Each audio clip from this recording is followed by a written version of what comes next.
Alright guys, so if you've ever tried to make a clear render in Blender and you ended up using images as planes, you're probably going to have a clear render that looks like this. So this is actually my clear render for this scene that I created a while back. And I do not want my clear render to look like this. I wanted something like this. So in this tutorial or in this short video, I'm just going to show you how you could have your clear renders, how you could make clear renders like this in Blender, even though you have image textures in them, because you do not want to have planes in your scene because it's not really cool. Okay, so just hopping into Blender, this is my compositor, but let's just go into the layout. And this is my scene. This is what my scene looks like. And just a few things you want to do. So you want to go into your view layer properties, and this is where you literally establish your clay render. So if you're making a typical clay render, you're going to go into view layer properties. You are going to give it one general material, which mine would be material 6. This is my clear render material. It's just the default material that comes on any objects in Blender, and you just slot that material here, and it covers the material for everything, including planes. Now, because I have planes in my scene, even though it's a PNG, it comes out looking like this, and this isn't what I wanted. I wanted everything in the scene to show. I wanted the clay render for the mountains I used, so I wanted something like this. So if you want your clay render to look like this, I'm getting straight to the point, sorry. If just need to, of course, first of all, you just need to disable this. You do not need to do the material override thing. Just go into your render layers over here, and you want to, under lights, yes, under lights, you want to tick on direct and indirect. You want to make sure these two are on. You also want your environment on, so make sure you choose environment and just render out your scene. So I'm going to hit render and I will continue the video. I'm going to pause this recording and render the scene, but these are my settings. There's 128 samples, but it's going to take so long for 128 samples to render, so I'm just giving it a time limit of 1 minute. How many samples I get, this is just to set it up. After I finish, we are going to do a little work in the compositor to get a clear render. So after I finish, that is when I would come and bump up my samples, but for now, this is just all I'm dealing with. So I'm going to pause the video and render my scene. Alright guys, so I'm done rendering. Apparently I rendered for 10 minutes because the render I made initially was quite low resolution. It might still be not even good enough, but I just felt like bumping it up a little. Okay, so to continue, we are just going to go into the compositor. So just minimize the render tab and just go to compositing. And now, as you can see over here, this is our image. But if you can see from the render layers over here, we have all these. But the three main ones would be using what I asked you guys to check, which is the diffuse direct and the diffuse indirect. And we're also going to use environment. So if you want to see what those look like, just hold down Control Shift and left click until you cycle through. And this is the diffuse direct and this is the diffuse indirect. I think I kind of missed it, but I'm just going to, those are the three things we'll be working with. So this is going to be a very simple. So we are going to mix the diffuse direct and the diffuse indirect.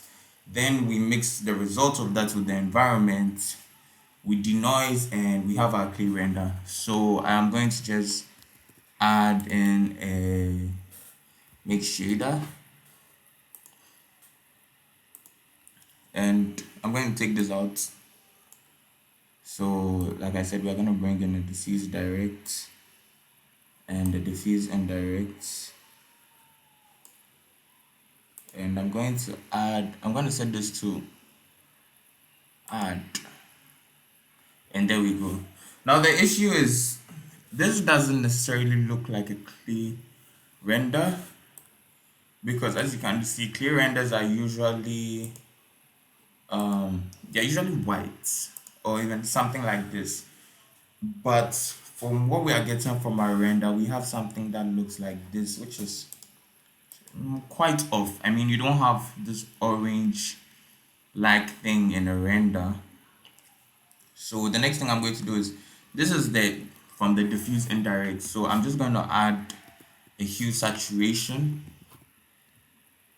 node, and then I'm just going to decrease the saturation, and there we go.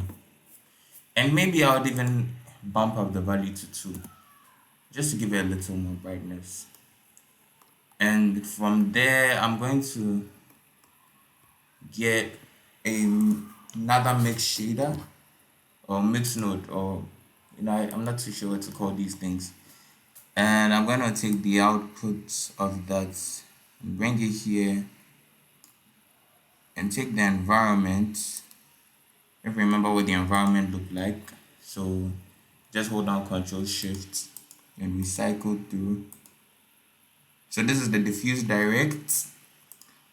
This is our diffuse indirect, and this is our environment. So we are going to take the environment and plug that into the image. We are going to take the environment again, and this time we're going to plug that into the factor. But just before we switch to this final output, I'm going to add a color ramp to the factor. So we're just going to press Shift A and search for color ramp, and we're going to put that in the factor just here, and there we go. Okay, and now if we look at what we have, I'm gonna hold Ctrl Shift and left click, and this is not what I was expecting, but I see the issue. So now we just need to invert the selection, right? But then again, we shouldn't have this showing up. But if I just invert this, let's exchange this, and there we go. Now we have a clear render. So it's actually just a mixture. So if you look at this node, so we mix the diffuse direct and the indirect to get this, and then we just add our environment to cover it up, and we are good to go. So personally, if you get these edges, I think, I'm still not too sure, but I think it's because of the image textures I used, or maybe there's just not enough light, because this is not necessarily a material override. This is just, I think, the part of the light. So if you could increase your light bouncing, you might have better results. And to spice it all up, if you can see from our original clear render, it's kind of clean, but ours is noisy because of what we are using. So I'm just going to pitch in a denoise node, and so press and hold G to grab, and I'm going to add a denoise just here, and just wait for it to happen. And okay, it's still compositing, it's taking a little time. And yeah, so this is how I made my clear render, even though I had images as planes. So the fence right here is clearly an image, but I still want, so if in case you are going through something like this and you want specific aspects of your scene to still show, this is one of the ways to go about it. So this is how I was able to get mine. So yeah, so if this tutorial has been able to help you in any way, you can leave a like, you can share this video, and thank you very much for watching. If you are still at this part of the if you are still at this part of the scene, but this is over. So thanks for watching. You can check out my Patreon and leave a like and share this video. Thank you very much.